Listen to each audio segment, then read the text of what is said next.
father stands on golden sands and watches the ships that go sailing somewhere beyond the sea.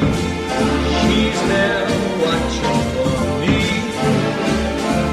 If I could fly like birds on high, then straight to her arms I'd go sailing. It's far beyond the star, it's near beyond the moon. I know beyond a doubt my heart will lead me there soon. Beyond the shore we'll kiss just as before. Happy we'll be beyond the sea, and never again I'll go sailing.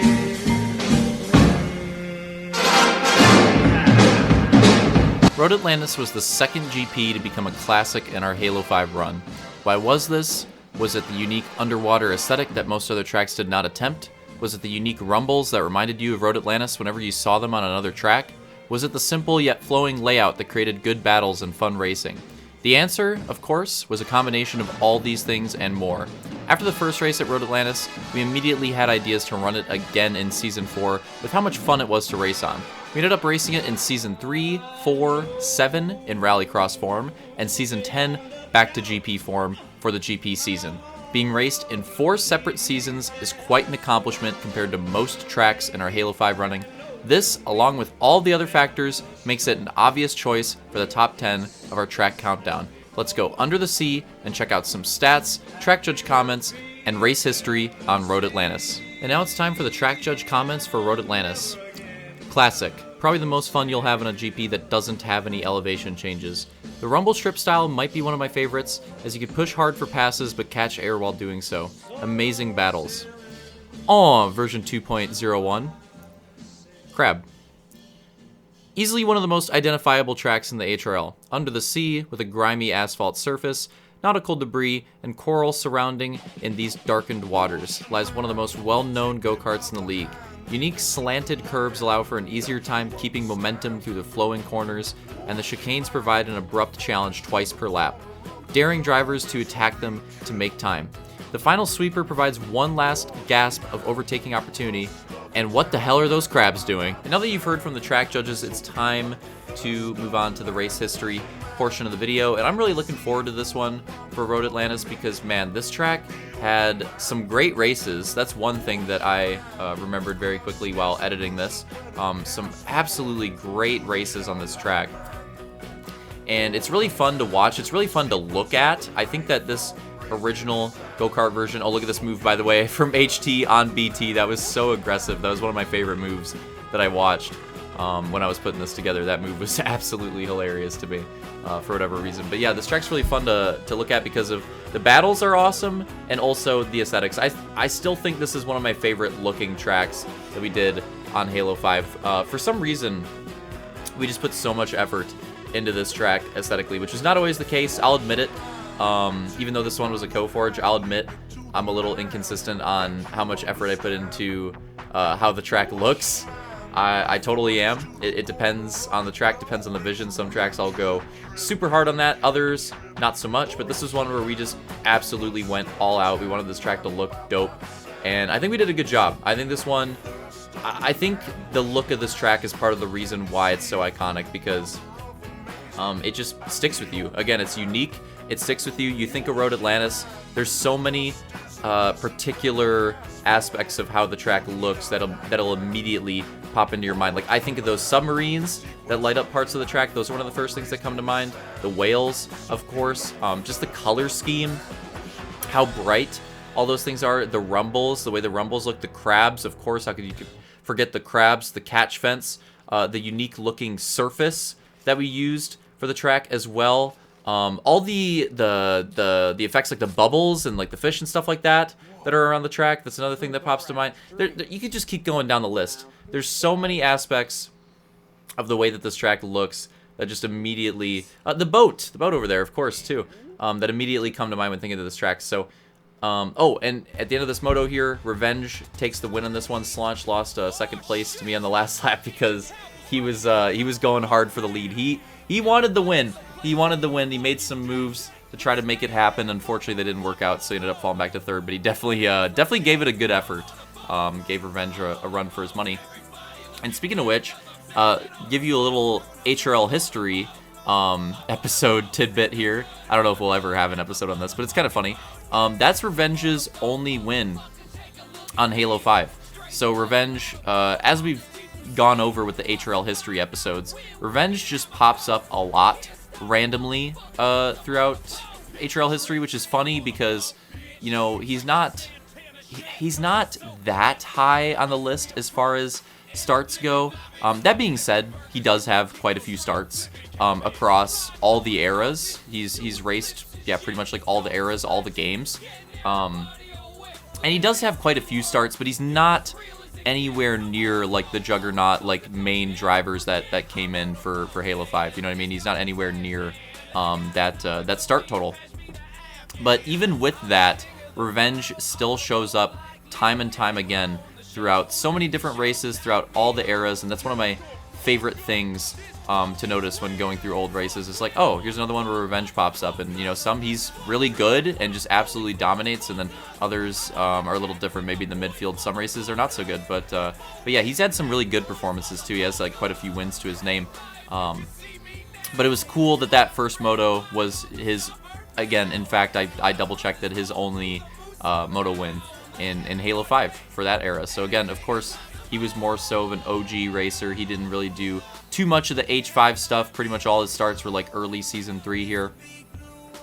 But it was still nice that he got his, his little run and his win in the H5 era. So pretty cool for an OG driver like that. But now, wow, that I'm just how many wrecks am I gonna have this race, man? That one flip I had in Moto 1 was sweet, and then that one was same spot and unfortunate as well. But yeah, one of the things I wanted to bring up too while watching the Season 3 footage, well, for one, just the old quality of the videos. And don't get me wrong, I don't want to go back to doing them like this because it's just too much work. Plain and simple, like with the amount of races that we do now, I basically had to make a decision at some point, like, okay, with doing the docs and with doing the extra YouTube content, like the track countdown, like HRL history, and some other stuff that I have in the works that you'll find out about shortly. Oh, and also like the track countdown, the recaps, the occasional teasers and trailers and stuff like that. And of course, the race videos themselves, all the content. And obviously like forging everything and just all this effort put into all these different things that lead into the racing. It's just too much. It's just too much work to be able to do videos of this quality and still do all that other stuff. Now, if we had a split of everything that was a little bit better, and people having different jobs and stuff like that, close race between Slanch and I again in that second moto, but I was able to take that one. Both of us having a pretty good overall result. But yeah, so it's just too much effort for one person. I gotta be able to, I don't want to burn out. Like, could I do it? Yeah, but would I burn out and would it get like lazy at some point? Probably. That being said, though, I definitely recommend going back and watching other Season 3 races like this for that quality of video, because it's really cool. And we're going to transition quickly into the stat portion here. All right, welcome to a new segment for the track countdown. So I'm going to continue this with all of the last track countdowns that we have to go. Of course, I thought about this right after doing the Portugal one and posting it. Of course, immediately after uploading it, I was like, that would have been a good idea. But now I'm going to be doing it for all these remaining ones. So with the in-depth stat sheet that we have now, one of the nice things about it is that I can very easily pull the results for any particular track for all the races at that track and for everybody if I want to. Of course, it's not something that we have readily available. Like, I have to actually go through and make the sheets, but it's not difficult to do. Like, all the groundwork for it is already laid and it's pretty easy to do. So that's awesome. and I decided to take advantage of it with this series and do it for the final tracks. So here we are. Here's the stat sheet for Road Atlantis, and scrolling from top to bottom. And again, you could pause video at any point if you want to look at anybody's stats in particular, but now back bottom to top. So yeah, that's the Road Atlantis stats. I'll go through the top 5 for each of these. So Luke and Slaunch in the top 2 spots for Road Atlantis. 2 wins for Luke, 3 for Slaunch. Luke having a lot of silvers, Slaunch having a couple of those bronzes as well, but pretty competitive stats between the two. Slaunch with the most wins on Road Atlantis out of anyone. Blades and Roman pretty close in 3 and 4. Blades doing 2 races, getting second place in one of them, getting a top 5 in the other. And then Roman, his best finish being the 1 podium that he got, but finishing in the top 5 in all the races that he's done on Road Atlantis. And then Fireball running out the top 5 with similar story to Roman, but not as many starts. Roman had 3 starts, Fireball had 2. Fireball's best finish also was a 3rd place, and then also finished in the top 5 in the race where he did not finish 3rd. But yeah, you can take a look at everybody else's stats, and then I'll go over here. Oh, and of course the winners. Real quick before I scroll over, Slaunch with the 3 wins, Luke with 2, Revenge with 1, and Detail with 1 as well. So I go over here and I have it organized at the top as well. So these are the Season 3 motos for Road Atlantis, the results for them. These are the Season 4 motos, Season 7, where it turned into a rallycross, and then Season 10 we went back to GP. Yep, there's the results there, and you can take a look at how it went. Slaunch obviously picking up 2 of his wins in the sweep. He did very well on the rallycross version of the track, but also did pretty well in the GP version too. If you take a look, his GP results for that version of Road Atlantis were very good, but of course his best performance was the sweep on the rallycross. And then the first one, Revenge, taking that first win ever on the track. Detail taking the last win ever in the GP season. And then I got one, Slaunch got one as well in Season 4, and I got the last one in the Season 3 Moto 2. So that's how it went for Road Atlantis. So yeah, hope you enjoyed this new segment and are looking forward to it in the other episodes of the Track Countdown. I always think it's really cool to look at these track-specific stats because it's not something that we get to look at too often, because it's not too often that we have enough races on a particular track to warrant this, I guess. So yeah, I always think this is really cool. Let me know if you guys like this new addition to the Track Countdowns in the comments. And yeah, we'll move on to the next segment. But yeah, I hope you guys enjoyed that stat portion of the video.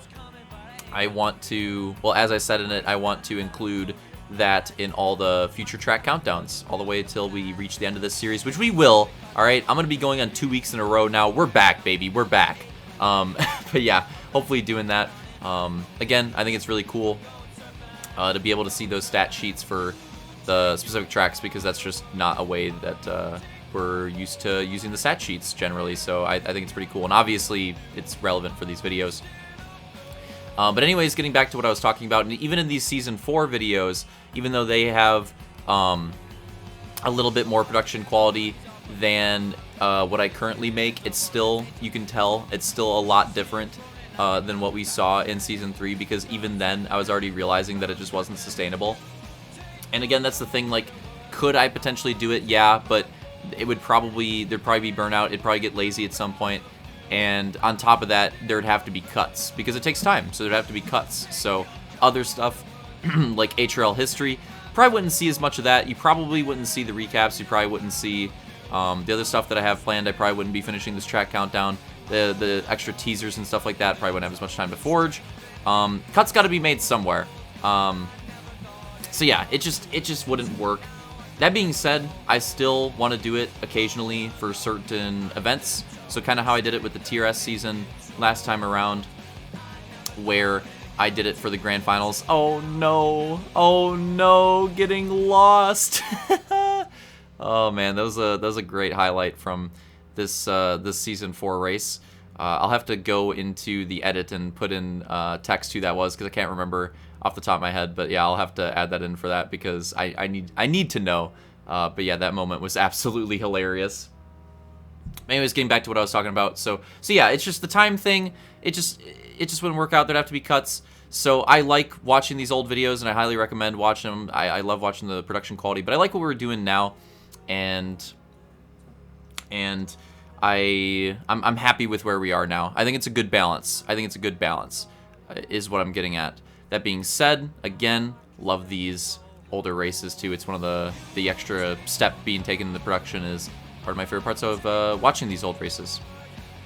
So yeah, now that we got through the whole production quality part of this this race history segment that I wanted to discuss, now I want to move into talking about the making of this track, because of course put on there that it was Blades and I, and I'm pretty sure some other people forged on it, so if you think you did, throw it in the comments, because honestly I don't remember who all worked on it, which is funny because I feel like 4 or 5 people might have contributed to this, but for some reason Blades and I are the only ones that I could think of for sure. I'm not sure why, but for some reason that's the case. Oh, and there we go. Slaunch taking the win in this first moto here, making up for his close runner-up finishes in the Season 3 race, but he was able to, yeah, make up for it here. Detail having a much better run as well. Sorry, getting the burps. But yeah, he had a much better run as well, and Blade's doing very well, too, in second place. Alright, now we're going to move into Moto 2 for our Season 4 running of Road Atlantis, and continuing the discussion about the making of this track. So, once more, I know that there was more than Blades and I. I'm pretty sure there was. There may have been a few people that just ran test laps and didn't contribute, so maybe that's, well, didn't contribute to, like, placing objects and stuff like that. It still helps, so let me put it that way. So, I'm pretty sure there were some people that did stuff like that. That being said, again, if you think you actually worked on the track, placed some objects, stuff like that, let me know in the comments, because it's been too long. It's been too long. I just remember Blades and I, so I might need some help with that. But anyways, there's so many things over the years, especially, well, with any era really, but even with this H5 era, where I'll have super vivid memories of certain things throughout racing, throughout HRL, and then in other ways, I'll have drivers even bring up stuff to me that I have no clue about, and I'll be at like the forefront of whatever they're talking about, whatever memory it is, and I'll just be like, yeah, I have no recollection of that, I don't remember that at all.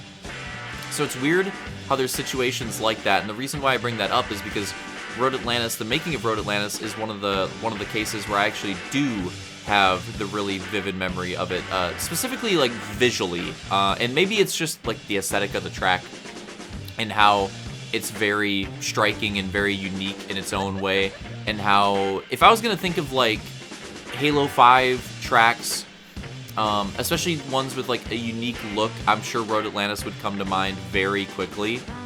So it could be for that reason, but whatever it is, this track I can just picture moments, still to this day, moments of practicing this track, testing stuff, working on it, the actual forge process.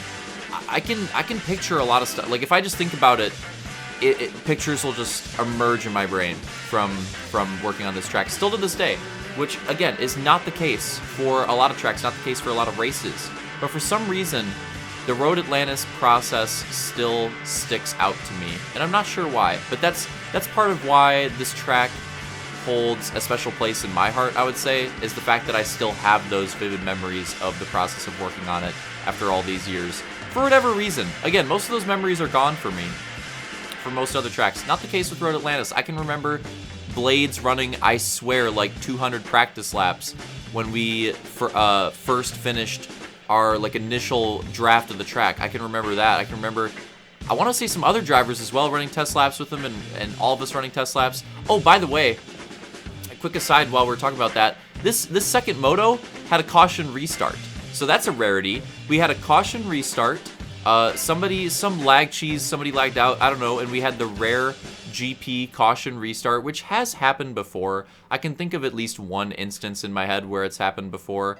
So I know it's happened in other cases for H5, but still a rarity. But yeah, we had this caution restart, and this was so unfortunate for Rebel, because Rebel was leading, and right there for the front, you see me and second make the move in the chicane, and we get side by side, and he's racing me so aggressively, and we're racing each other so aggressively and so tight, but I ended up having the run through the chicane and ran it all the way to the finish line to take it in the last few sections of the last lap. So that was really unfortunate. Obviously, you always want to go for the win, but I'll admit it. If there was, I'm sure there's a few other examples too, but if there was a win I ever felt bad about, that was probably one of them, because it wouldn't have, I'll say it, it probably wouldn't have happened. I'm pretty sure I had a decent gap to make up to Rebel before the caution came out, so that caution put me in the position to, you know, take the win. That being said, I still clearly had the pace. I was still able to make the pass, but I, you know, if it weren't for the caution restart,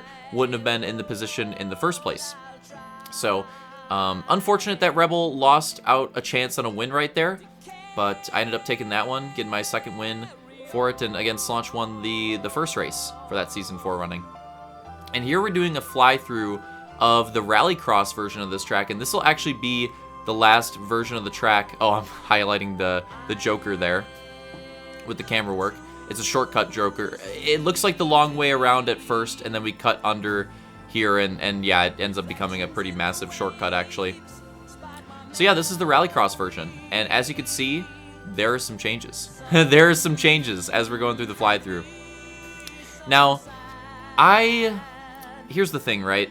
I actually like both versions of the track. I like the GP/go-kart version. I like the Rallycross version too. And there are things that I like about both. So I would say that, like, the general flow, I prefer of the go-kart version. That track is flowy as hell. When I was talking about the memories of, like, working on the track and stuff like that, and everybody running those practice laps and stuff like that, part of the reason why that was is because of the flow. It was just fun to run laps on the track. I would say that this Rallycross version, not taking away from, I think this one's fun to run laps on too. But is it as fun to run laps on as the other one? I would say probably not. That being said, some of these terrain sections are pretty cool. Some of these berms are pretty fun. Those are things that you don't have in the original Road Atlantis version. There's, I would say that this version's a lot more challenging. So there's a little bit more difficulty to it that I think adds to it as well. And also the Joker is awesome. The Joker is awesome. It's trolly. It's very trolly. I don't think we would do a Joker like this today, but man, do I love it. And I'm really excited for some of these particular Joker rejoins to be highlighted through these motos so you guys can see them, because man, it is so cheesy, but I absolutely love it. And I'm glad we did this Rallycross version of Road Atlantis. If it was just for that Joker, I would be happy for it, because it's one of the cheesiest Jokers we've ever done. But that being said, it's also one of the most entertaining, and the highlights that came from how cheesy it was were worth it. I'll say it. It's totally worth it. Totally worth it. I love it. But yeah, you can definitely tell here with the early Joker runners that is definitely a shortcut Joker. Definitely a shortcut Joker. Now look at this rejoin right here. Oh, this one's good, but look at this one. And over two drivers and almost going down. And you're going to see a lot of instances like that as we go through these two motos. So, the Rallycross motos, the story of these. So we went through Season 3, right? And Season 3, Revenge took the win in the first one. I took the win in the second one. Then we went to Season 4. Slaunch took the first moto in Season 4. And then Rebel was on pace to do it, but that caution happened that cheesed everything up. And I was able to take the win in that second moto, Season 4. Now, Season 7, these Season 7 motos, this is where Slaunch really put a stamp for himself in the history books on Road Atlantis.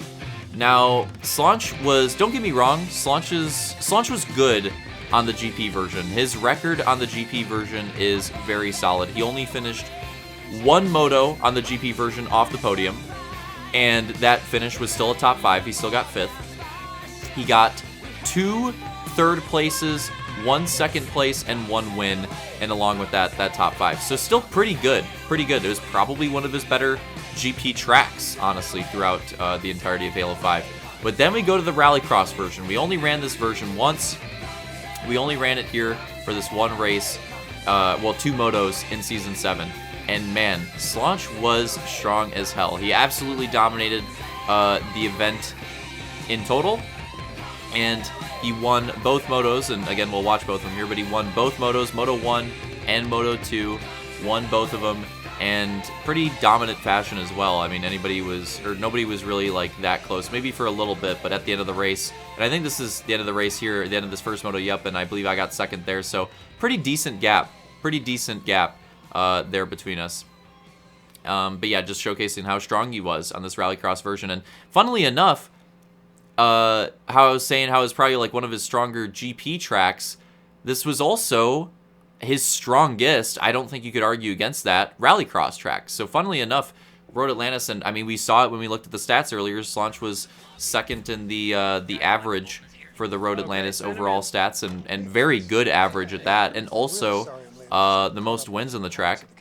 So that's an interesting part about this track and how we changed the track category on it, is that for one driver, for Slaunch, this probably ended up being, again, potentially one of his best GP tracks. I'd have to go through and look and analyze it, but I would definitely say one of his best GP tracks, but also his best Rallycross track. So that's interesting how we went to two different versions of the track, but it ended up working out for him both ways. It ended up working out for him both ways, and in fact, he even got better in the second version of the track. So the story of this Rallycross race version of Road Atlantis is some pretty good battles, some pretty cheesy crashes, and Slaunch having a really good night, one of his best nights, and then the Joker rejoins. The Joker rejoin highlights are just awesome, and I absolutely love watching those. It's one of my favorite things. Now, for a little bit here, I want to discuss the Season 10 race, because unfortunately, as far as I'm aware, don't have footage of that one. So the Season 10 race, we don't have the race history, we don't have the replays, the highlights for that one. But that one ended up being Detail taking the win there. That was his last win on that season, and pretty much cemented where he was in the championship. He was already looking pretty strong for it at that point, but especially after that win, it was looking pretty much done. So that was his last win on that season, and that was before, that was the first race where I rejoined and started racing in that season, and I ended up getting second for that one, and it was before I started my streak where I won the last few races of the GP season. And then Slaunch, I was saying he had that good GP record, and I kind of mentioned it in passing earlier, ended up taking the podium spot. So again, very strong GP track for him. So that's how that Season 10 race went. And it wasn't that close. Like, it was a really strong win from Detail as well. Pretty dominant. I don't recall being that close to him in that one. So it was a very strong race from him. He ended up winning the last race on this track. So that's how that went. But now, again, look at these Joker rejoins. Oh, going down. Man, it's just absolutely hilarious. Again, it's super trolly. It's extremely trolly. I don't think we'll ever do a Joker like that again, but for looking at these past highlights and for like the one-off race, we got to try to do something like it, because it is hilarious. It is hilarious from a spectator standpoint, and hell, even from a racer's standpoint. It's kind of nerve-wracking. It's kind of nerve-wracking when you're going through that, whether you're the driver taking the normal line or taking the Joker run, because both ways you don't really know what's gonna happen. You're kind of blind to it. And here I believe is Slaunch taking the lead from myself, I think. Yeah, I believe so. So again, Slaunch just had it hooked up for this race. He was very strong. Oh, I think I ended up cheesing that rollover too there, so that didn't really help. But yeah, he was very, very strong. Definitely. Well, I don't know what happened to that crab. But anyways, definitely his best rallycross performance for sure. And I believe we're coming to the close of it. Taking his win here for the second moto. So that's gonna be the closing of the video. Hope you guys enjoyed another edition of the Track Countdown being back.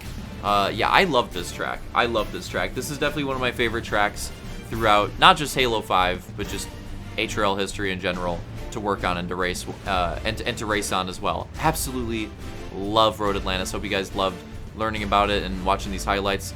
Week number 8. We'll see about it here in a second as we go to the scroll. Hope you guys enjoyed it. See you next time on Saturday.